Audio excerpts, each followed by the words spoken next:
has expired. The gentlelady is recognized.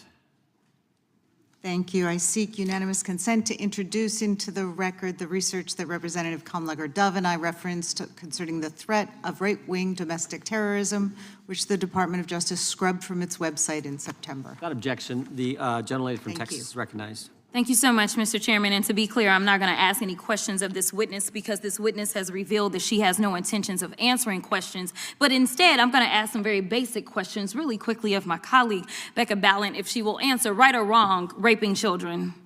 Wrong. Right or wrong, killing random citizens. Definitely wrong. Right or wrong, enriching yourself as the sitting president of the United States. Definitely wrong. Okay, thank you, because I probably never would have got that with our witness. Our witness who somehow is a lawyer but does not understand how it works with witnesses. I'm not really sure what law school she went to and what all kind of cases she tried, but typically when you come into a space and somebody's a witness, then they sit there and they answer questions instead of asking questions. And then we also have this objection that we use as lawyers called non-responsive when a witness fails to actually answer the question. But nevertheless, let me address the survivors because that's exactly who they are. They are not victims, they are survivors. Let me say thank you for having more courage and moral clarity in your pinky fingers than the entire Department of Justice. We are currently the laughing stock of the world, partially because of the failed leadership within the DOJ as we see kings and queens falling everywhere around the world. But we don't know the basics of right and wrong in this country because it's not about partisanship. And that's why I applaud Thomas Massie, because he's the only person on the Republican side that has a backbone and knows how to stand up to corruption. But nevertheless, let me keep going.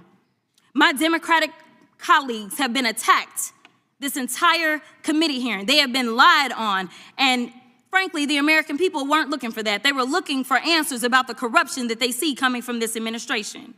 In the written testimony of this witness, of this particular witness, she stated that when she took office, she had two main goals. The first was to end the weaponization of justice, and second, to return the department to its core mission. Not only have you lied about both, you've intentionally done the exact opposite.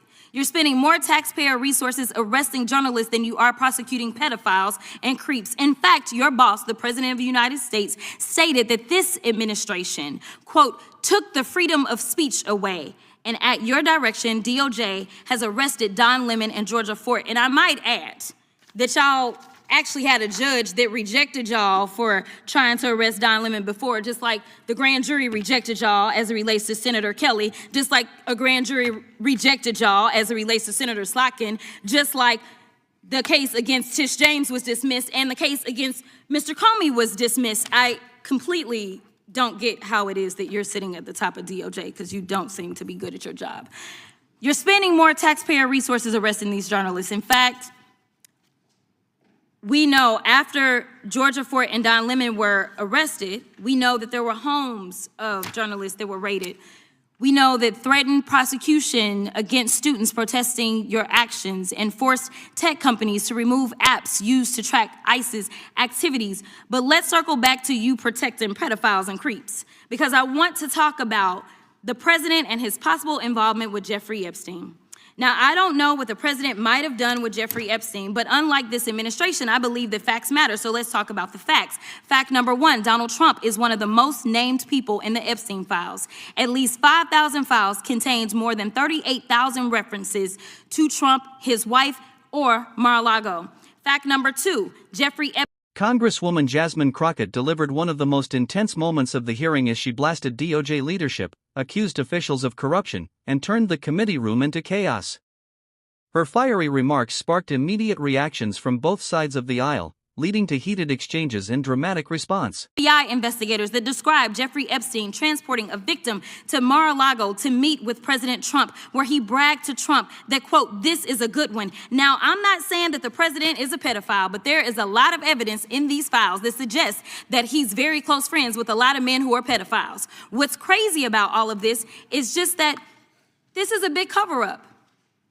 And this administration is engaged in it. In fact, this administration is complicit.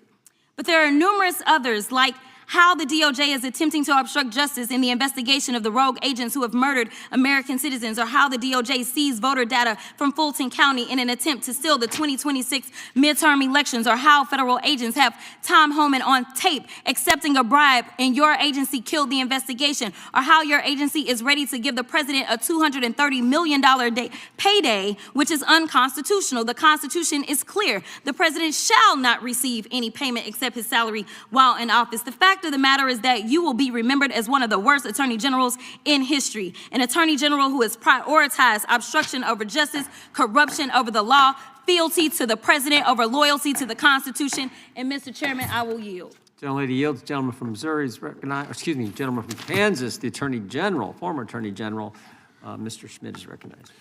Thank you, Mr. Chairman, and General Bondi, thanks for being here. Did you have anything you wanted to say before we talk? I do. Thank you, Congressman. Thank you, my friend, for many years. I find it interesting that she didn't even want to try, Congresswoman Crockett, to ask any questions, because she certainly did not condemn her leader, Hakeem Jeffries, for taking money from Jeffrey Epstein after Epstein was convicted.